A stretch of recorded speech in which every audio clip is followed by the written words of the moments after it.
Revelation, the Word and the book. John's book is sometimes called Revelation and sometimes the Apocalypse. Both words come down to the same thing. Apocalypse comes from two words in the Greek, one meaning to remove and the other meaning the cover.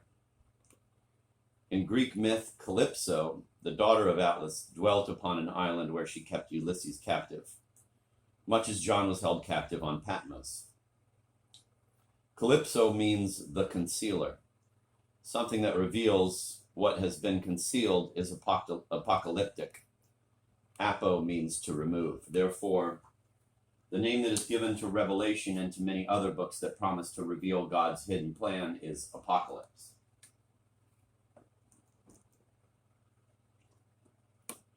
The word revelation also comes from two words, the first meaning to undo and the second meaning veil. A revelation is something that removes the veil and lets us see face to face. More than a word, though, apocalyptic is also a form of writing.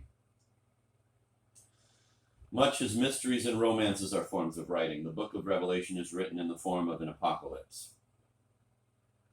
But what exactly is an apocalyptic book? It is one that has most of these characteristics. 1, it bears the name of an important person in religious history. Usually the writings claim to have been written several years earlier, to have been hidden until, quote, just the right time in history, end of quote, and to have surfaced only recently. Apocalyptic books deal with the present events in a highly symbolic way. Therefore, as though the long-dead author had foreseen them much earlier. Number 2, it takes the form of a report of visions. The visions usually have remarkably vivid and frequently frightening contents. An apocalypse may contain several visions, each repeating emphases of earlier ones, but repeating them in more intense images. Number 3, it uses many symbols, especially combinations of numbers. For example, the number 7 meant completeness or perfection to the Jews, or animals or strange creatures that have special meanings.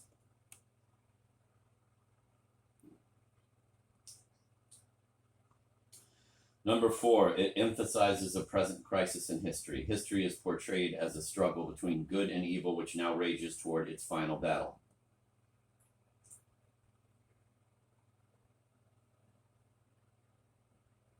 The writer believes the end is near and encourages the reader to remain faithful, even though the force of evil seems almost overwhelming.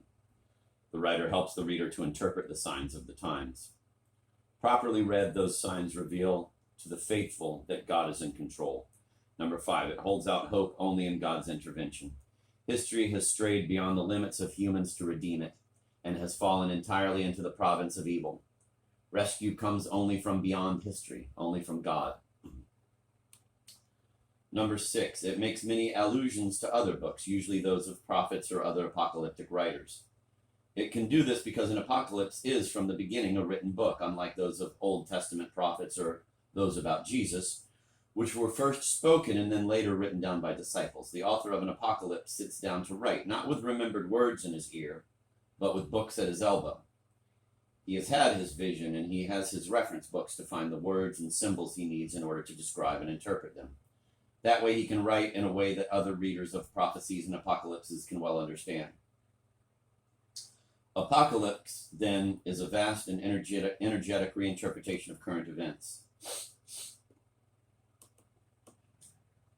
It tells the news, but not from the standpoint of the powerful, whose daily profits make everything seem well to them. It tells the news from the standpoint of those who see the ravages of the poor and the high price morality pays for profit. It reports, these are not the best of times, but the worst, and God is coming soon.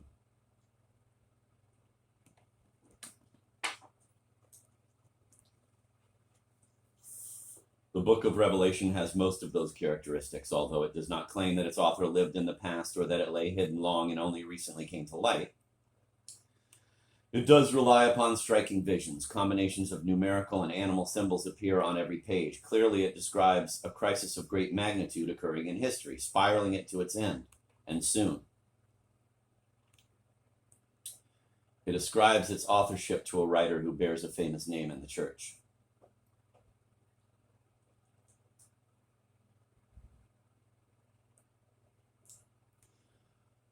Further, through each vision, the writer testifies to God's coming intervention and to God's presence in the here and now. The evil powers only think they are in control.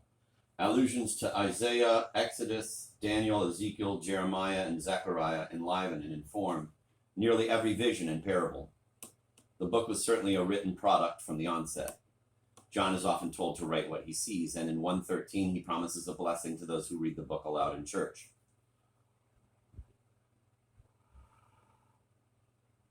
The book of Revelation, then, is an apocalypse. It is also a powerful Christian political tract for its time. The book radically rejected the way the Romans saw history. The Romans, at the height of their power, had confidence in their cause. From John's point of view, the very things that supported Rome were the cause of crisis. Wealth and power make for impressive governmental statistics.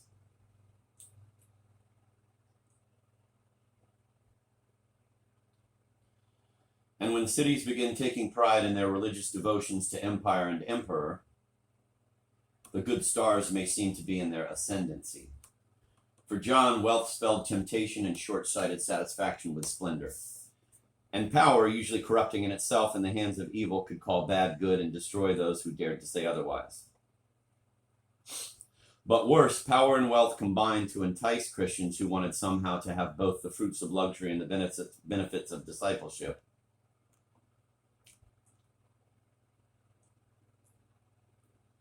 Many submitted and distorted the gospel so they could enjoy sexual and social license and yet claim to be Christians. John could not allow secular wealth and power the sole right to interpret history. He wrote against the nation that surrounded him and against the influence it was having on the church. That Rome had its own religion and at times forced all to worship at its shrines only added evidence to a case that, in John's mind, had already reached its verdict.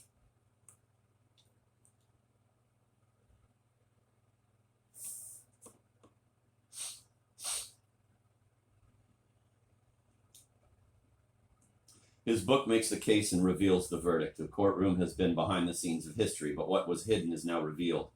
And, as in any true court of law, justice is rendered. That is good news for the faithful and bad news for the unfaithful. That is also the theme of John's book, Revelation. How to read the book of Revelation. After reading any other book in the New Testament, Revelation comes as quite a surprise.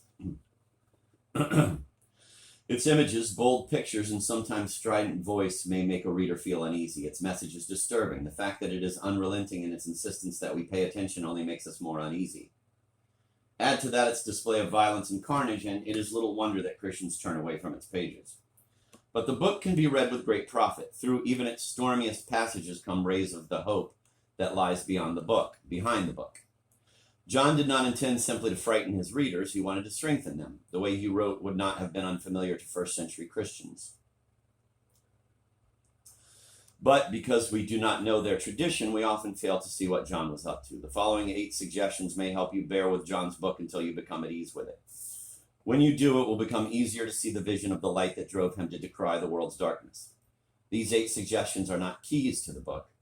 They do not pretend that Revelation is a single large and secret code from which we can decipher each jot and tittle of history. They do offer you a way of identifying several of the things John does. When you begin to see how he works and to recognize the patterns he uses, you may feel encouraged to venture interpretations of your own. Number 1, realize that Revelation, while it is unique in the New Testament, was not unusual in its time. There had been other books like it, some in the Old Testament and some elsewhere. While no other New Testament books are completely like it, some parts of those books have sections that are similar to Revelation.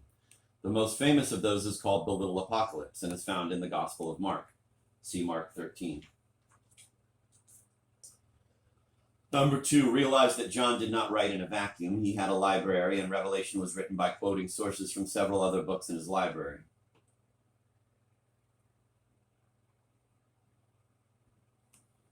In the commentary section of this book, we will call your attention to many of them.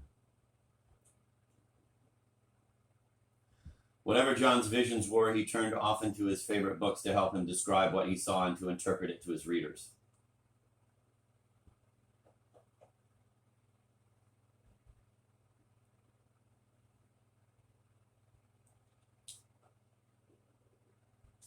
Among his favorite books were these from the Old Testament: Genesis, Exodus, Psalms, Isaiah, Ezekiel, Jeremiah, and Daniel. As you read Revelation and this commentary, make a note of which parts of those books John relies on the most. Number 3, study the outline of Revelation in this book. Notice the patterns in it. There are several sets of sevens, letters to 7 churches, 7 seals, 7 bowls. The number 7 is symbolic in this book. It refers to perfection or to completeness. Thus, the 7 churches represent not only themselves, but all of the church. Look at the progression of the book. View it as a single extended sermon, making one point in several ways, each way more dramatic and powerful than the one before.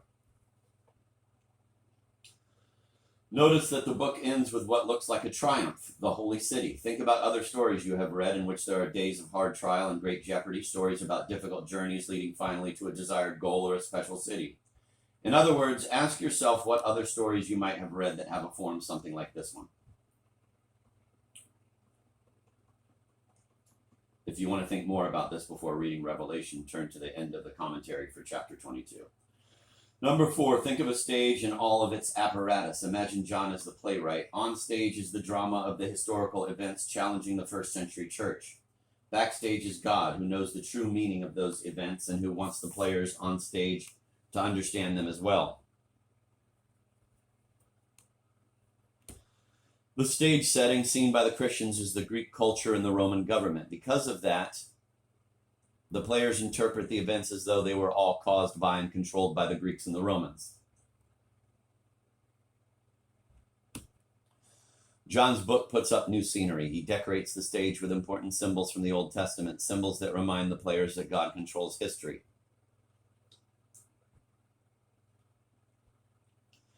He puts up scenes of great natural devastation, far beyond what humans could do, to call attention to the God of the creation. The real meaning of history he wants them to see comes not from Rome, but from God. As you read Revelation, remember that it was first read by people who saw only evidence of Roman power and success. They needed to see scenes that reminded them of God's essential role in his history. They needed to see scenes that reminded them of God's essential role in history. Number 5, imagine yourself in a time of historical duress, in the presence of great temptation and evil. What assurances would you want? What signs would you look for? How would you console and encourage your fellow Christians or your children? Which images and stories from your religious tradition would you call on to remind them and yourself that history belongs to God and that it is important to keep the faith? In other words, imagine yourself in the position of John or his readers.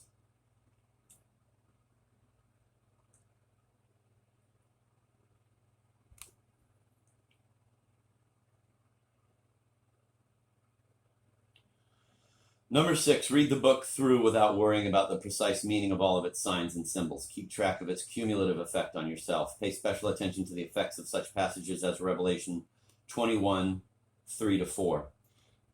Quote, see the home of God is among mortals. He will dwell with them as their God. They will be his people, and God himself will be with them.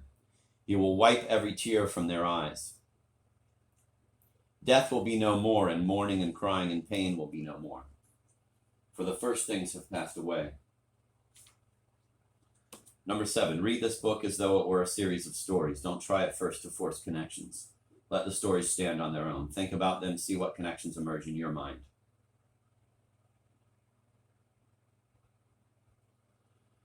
Number 8, don't force premature conclusions about what the book means. Some think it is a detailed prediction of the course of human history.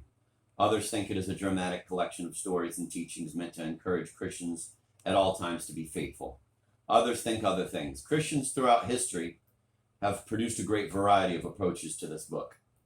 So don't feel rushed to come up with the definitive interpretation.